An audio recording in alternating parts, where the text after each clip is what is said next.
যে নাগৰিকত্ব সংশোধনী আইনৰ বিৰুদ্ধে অসমৰ 5জনকৈ সফল ডেকা ইতিমধ্যে জীৱন দিলে।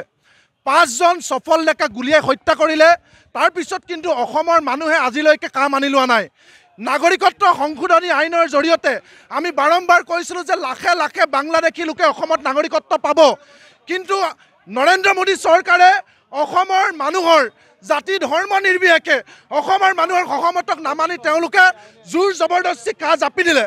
আজি জাপি দিয়াৰ পিছত 17 জুলাইত কেন্দ্ৰীয় চৰকাৰৰ নিৰ্দেশত হিমন্ত বিশ্ব শৰ্মাই অসমৰ প্ৰতিখন জিলা DC SP লৈ নটিচ দিছে যে মুছলমানক বাদ দি অসমত থকা একেদিনাই 69,500 মানুহৰ নাগৰিকত্ব কেছ উঠাই ল'ব লাগে।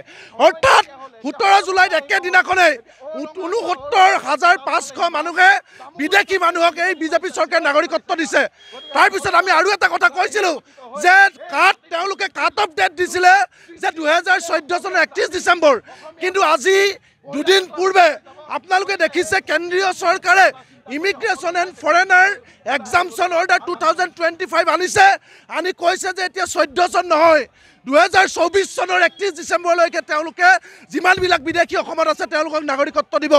কাইলৈ নৰেন্দ্ৰ মোদী গোলাঘাটলৈ আহিব। আমাৰ নৰেন্দ্ৰ মোদীক স্পষ্ট কথা, তুমি কোনখন মুখেৰে কৈছিলা 16 মে'ৰ পিছত বিদেশী যাব বুলি? ইয়াত নাটক কৰিবলৈ আহিছা। আমাৰ NRLৰ জৰিয়তে আমাৰ সম্পদ লাগে, কিন্তু আমাৰ ওপৰত বিদেশী জাপি দিব। আমি এইটো কেতিয়াও মানি নলওঁ। নৰেন্দ্ৰ মোদীয়ে কৈছিলে 16 মে'ৰ পিছত বিদেশী যাব। তাৰপিছত কেনেকৈ 69,500 হিন্দু বঙালী অসমত নাগৰিকত্ব পাব? কেনেকৈ আৰু 10 বছৰ পিছুৱাই 14ৰ পৰা 24লৈ কৰি দিয়া হৈছে? আমি কেতিয়াও মানি নলওঁ। আজি 6 জনগোষ্ঠী অসমৰ 47% মানুহে আন্দোলন কৰিছে। 47% OBC মানুহে কৈছে যে আমি অসমত ভালকৈ খাবলৈ পোৱা নাই, থাকিবলৈ পোৱা নাই, আমি অসুৰক্ষিত, আমাক জনজাতি লাগে। আজি 40 লাখ অসমৰ নিবনুৱা। আজিৰ দিনটোত অসমৰ 100জন মানুহৰ 28জন মানুহৰ নিজৰ বুলিবলৈ এডৰাও মাটি নাই। আজিৰ দিনটোত চাকৰি নাই, বাকৰি নাই, মূল্য বৃদ্ধি জুৰুলা হৈছে। আজি ইয়াত নগাই আমাৰ অসমৰ মাটি কাঢ়ি লৈছে। আমাৰ অসমৰ মানুহক মাটিৰ পট্টা দিব নোৱাৰে। তাৰপিছত নৰেন্দ্ৰ মোদীয়ে বাংলাদেশৰ বঙালী আনিব অসমলৈ। আমি এইটো কেতিয়াও মানি নলওঁ। কাইলৈ নৰেন্দ্ৰ মোদী আহিছে, আমি স্পষ্টকৈ কৈছোঁ, তোমাৰ কাইলৈ আমি শান্তিত মিটিং কৰিবলৈ নিদিওঁ। যি পৰিস্থিতি হয় হ'ব। নৰেন্দ্ৰ মোদীয়ে কাইলৈ শান্তিৰে মিটিং কৰিব নোৱাৰে, আমি স্পষ্ট কৈছোঁ। আজি আমি কলা পতাকা প্ৰদৰ্শন কৰিছোঁ, কাৰণ নৰেন্দ্ৰ মোদীয়ে মিছা কথা কৈছে।